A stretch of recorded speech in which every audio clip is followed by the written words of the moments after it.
All right, cool. Welcome to the fourth iteration of the weekly series, Road to the World Cup. Awesome. Good to be back. Good to be back. There you go, sir. All right, cool. So last time, we're actually trying to figure out how often we shoot these. We're trying to schedule it for weekly, trying to be caught up by the time World Cup gets here. We've been going at a pace of 2 per episode, meaning 2 groups. You know what I mean? With regards to like your updates, your thoughts, your feedback, who you think is going to be a probability of advancement to the second round and things of that nature. So, what do you think about that pace? Is that reasonable to go 2 at a time so that we can be at a particular, part in with the discussion on all the countries, and then that way we have maybe a little break, and then we, kind of go full force again whenever the championship starts. What do you think about that? Well, I think it's perfect as long as Jacinto, when he comes back, he writes all the questions so I can answer them at the beginning or at the end. Otherwise, we're gonna be going in another direction. Gotcha. And we don't want to, because even though 30 minutes sounds like a long time, if you talk to a girl, 30 minutes would be off. But 30 minutes when we talk about soccer, it's like it's minimal time. I gotcha. Yeah, it goes by quick. I gotcha. Okay. Yeah, Jacinto will be back. Hopefully next week it should be what we're trying to do. But we didn't want to lose momentum. We got 3 or 4. So let's keep going. Okay. So countries, groups. What's up? I'll be honest with you. I almost canceled it today. Ooh. You know why? Why? Because the Sudamericana Cup is being played in 8 minutes. In 8 minutes? Oh, okay. Well, hey, we can make it a 10-minute episode. Give us the summary. Get yourself set up, and you only miss the first couple of minutes. No, it's fine. Let's roll with this. Let me tell you. Before we start with the World Cup, you need to understand that in some of the countries, they're applying the same thing that America applies with football. America, why not say that again? Super Bowl. You know how in football you don't have you have always a neutral city. Okay. The Super Bowl is played. It's not necessarily like New England is number 1 and the Giants is number 2, and they're gonna play at New England. They don't give you the field advantage. Gotcha. It's wherever the city is picked, right? So that is happening in soccer as well. Okay. Like the most important cups, like the Champions League and the UEFA Cup League, they're played always in a set city. It's called a neutral city because you don't know if your home team is gonna make it to the final. So Latin America is applying the same thing. Libertadores final, it's in Ecuador. Sudamericana final, it's in Argentina. Who plays? Sao Paulo from Brazil and Independiente from Ecuador.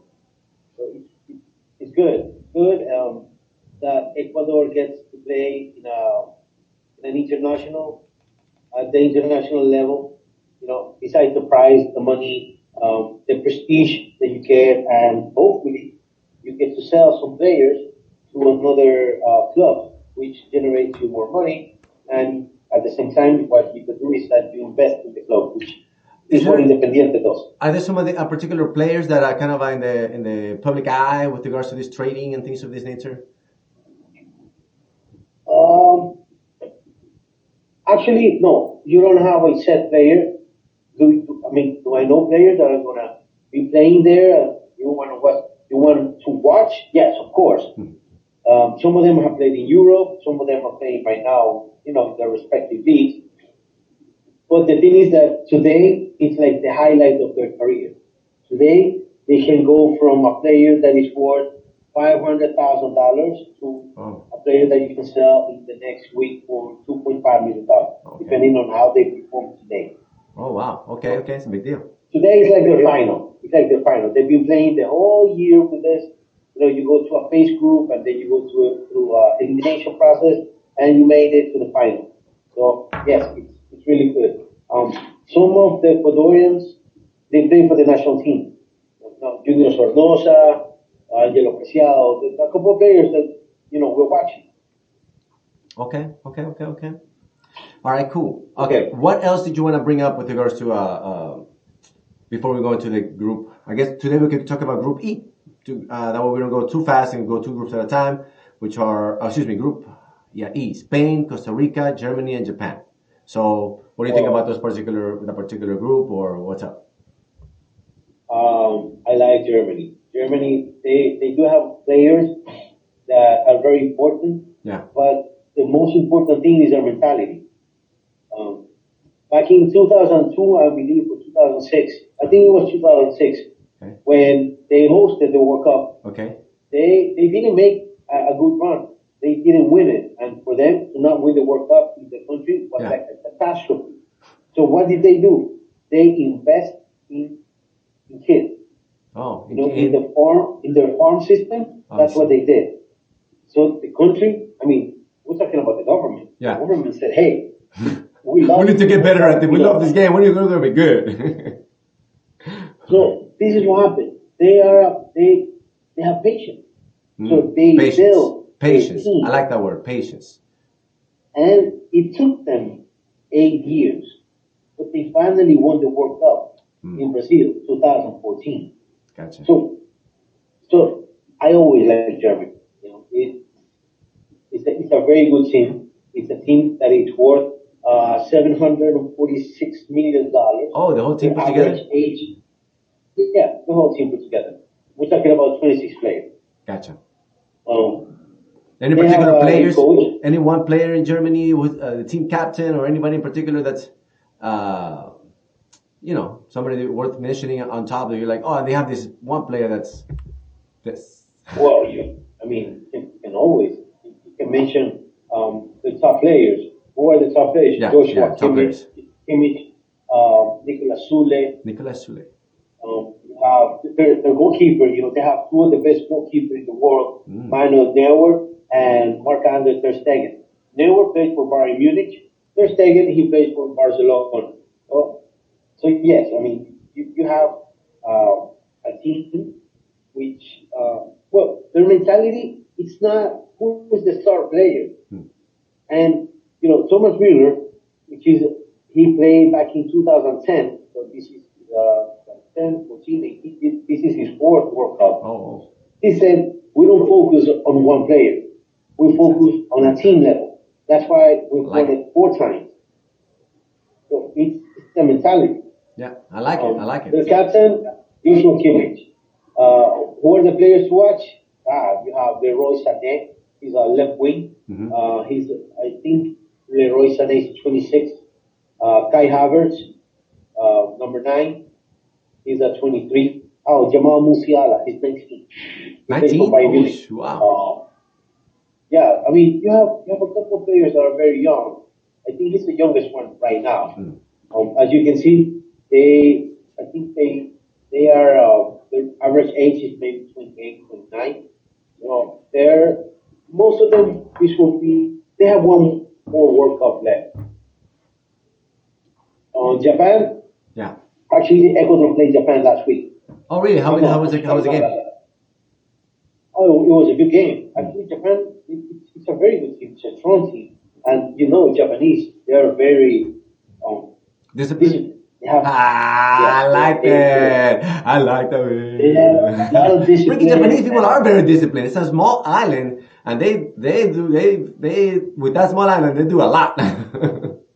Yes, they do a lot in that little island in comparison. And the good thing about this is what Japan does. Japan copies what other countries do, and they don't make a copy so you can sell it. They make a copy to make a name. And maybe you're going to tell me, Gabriel, what are you talking about? What are you talking about?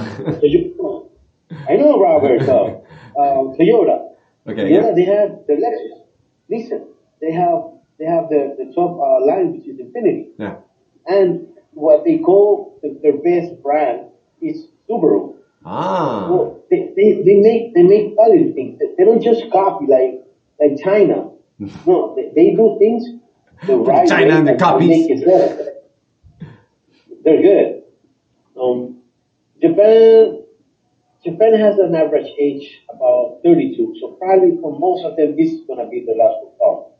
Do I have a player that I want to watch? Yeah, Takefusa Kubo. Takefusa? Right now on loan.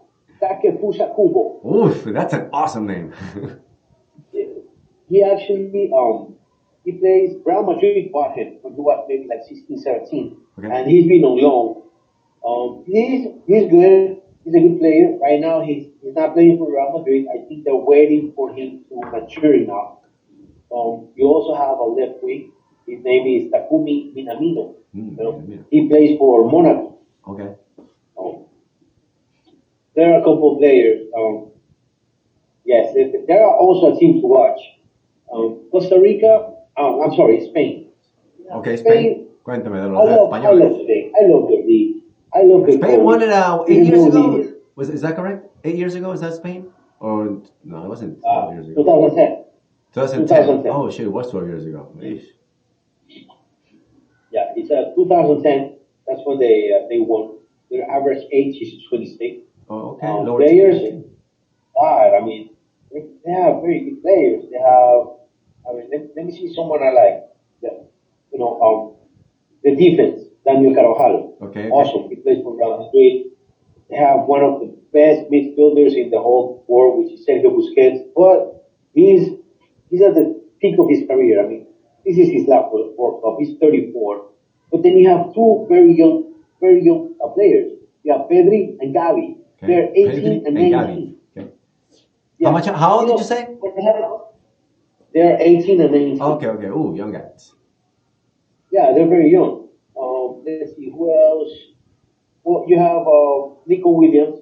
Well, this is funny. Nico Williams is 20 years old. He plays for Athletic de Bilbao. Athletic de Bilbao, it's known. It's a team known. They don't buy players from other countries. Oh, really? You have to be from Bilbao. You have to live in Bilbao, or you have to have Bilbao roots. But the funny thing is that Nico Williams plays for Bilbao, and he's playing for Spain. Huh. His brother, Iñaki Williams, also plays for Bilbao, but he chose to play for Ghana. Oh. Why do you know why he took that route? Maybe how they were raised. Sometimes you pick the side of the parent that you're most close to. I mean, you have two choices. You can be from Quevedo, or you can be from Esmeralda. Which one did you pick? Oh, you chose Houston. Oh, what a great. I am from Houston. Oh my God. But it's fine. We're not gonna go deep into this. It's funny.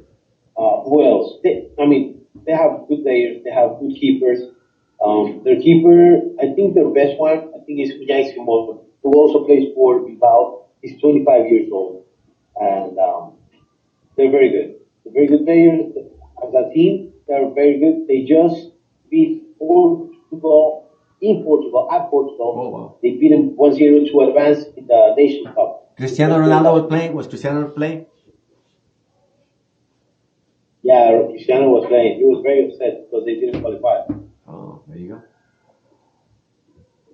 All right, cool. I forgot to buy my beer. It's all right. Drinking water. It's like it's Saturday. No, because when you're talking about soccer, you need scotch or. Oh, I'll tell you what. Okay. Is that how it is? That's how it is. I'll bring some scotch next time. Yeah, next time. I mean, I just last night I bought a bottle of rum. I should have brought it with me, but I forgot. But anyhow, I got you. We can spice up the conversation. I'm cool with it. Huh? I said we can spice up the conversation. We'll see how it goes. Yeah, next time. I got it. Let's talk about the other team. We got Costa Rica. They're called Costa Rica, right? They're called the Ticos. The Ticos. Their most representative player, I think, is going to be Taylor Navas. Okay. He's the goalkeeper for PSG, Paris Saint-Germain. Even though he's not the starter, but he plays there. He's a very good goalkeeper. He also played for Real Madrid. I think that's the keeper you wanna watch. Okay. For the most part, their average age, they're about 28, 29. They don't play in a very hard league. The only one maybe Juan Pablo Vargas, who plays for Colombia. For Colombia side, Millonarios. Who else? The rest of them, they play in the local league. What happens when you don't have players outside of your country? Yeah. They don't get hope they don't play, they don't compete at a higher level. They only focus on their league. Gotcha. So if your league is not very good, they don't excel, Gotcha. right? This is what happens. There's some countries that they have maybe 2 or 3 teams that are very high on their league. You know, it's always repetitive, which they win it. Like Portugal, you have maybe 3 teams: Sporting de Lisboa, Porto, and Benfica. You don't have more of that, but they are in Europe, so they have more competition. Costa Rica is in Central America. They don't get to experience a very competitive. They don't compete at a higher level. Gotcha. Central America, they don't have a very good soccer team. Who are you going to name from Central America? Panama? No. Honduras? No. Who else?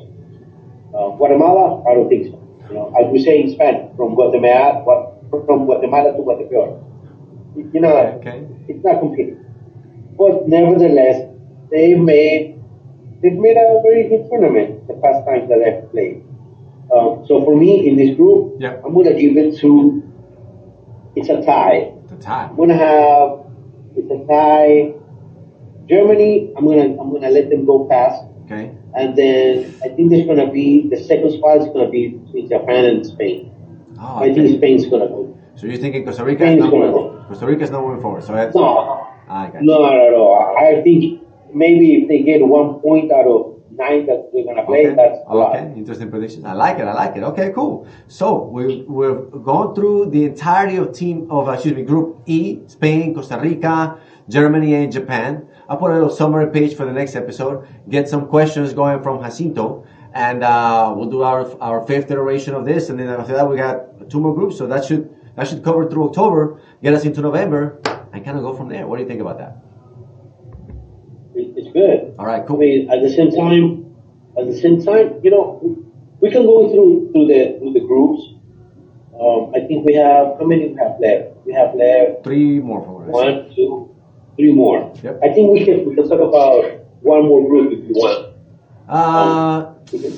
You have the thing. I mean, because I'm kind of hoping that we can spread them out. You know what I'm saying? Group. Make it a nice little 10-minute episode, 20, to see how we're kind of testing the lengths. You know what I mean? Okay. See how they go. We're not rushing. We can still, if we have to skip a week, we can skip a week. But right now we have a nice consistency. We're episode number 4. We go through the next group. We're nice and thorough. If folks have questions, comments, please put them in the description. If anything else comes up during the week, I'll make sure to get my questions in. What else did you have in mind with regards to mentioning, aside from going to the next group? Well, what I wanted to do, how about if the last Saturday of October, we're going to be playing the Libertadores final. Okay. So maybe we can do that. We can schedule that at 2 o'clock. Okay. I got you. And we can analyze not only the Libertadores final. I got you. But we can also analyze the Champions League. I got you. Okay, that sounds fun. The group stages are now. I mean, you hear me talk about the Champions League. You know what's really good about the Champions League? What's that? You are divided into 8 groups of 4 teams, right? Okay, right. The top 2 teams, they qualify to the next round. Okay. The 3rd team goes to the Europa League, right? Gotcha. So the top 2 teams, they go into a pot. Oh. And then they go into they go into a lottery. Okay. So even though you qualify, you don't know who are you going to play next. And that's what's interesting, because it may be luck or it just be fate.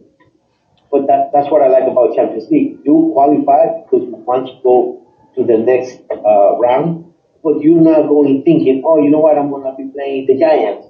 I'm going to be playing the Patriots. You know, it's a soft thing. I'm not saying that's soft, but, you know, I'm saying that you're going there blind. You qualify, but then you don't know who you're going to be playing next. So you're gonna ask me, why is that so important? Because you analyze the team. Yeah. If you have the advantage knowing who you're playing, you can analyze that team, and then you can apply your tactics and technique to your team. You know, right. That's it. And I like Champions League. I mean, that's the cup with the most prestige. After the World Cup. Gotcha. So that's what I'm going to tell you. October 29th, I think we should be talking about Libertadores final and Champions League, because those are the players that we're going to be watching at the World Cup. Okay, amazing. Okay, great. Okay, great summary for today. Thank you very much, Gabriel, for going through Group E here at the Premium Advantage. Is there any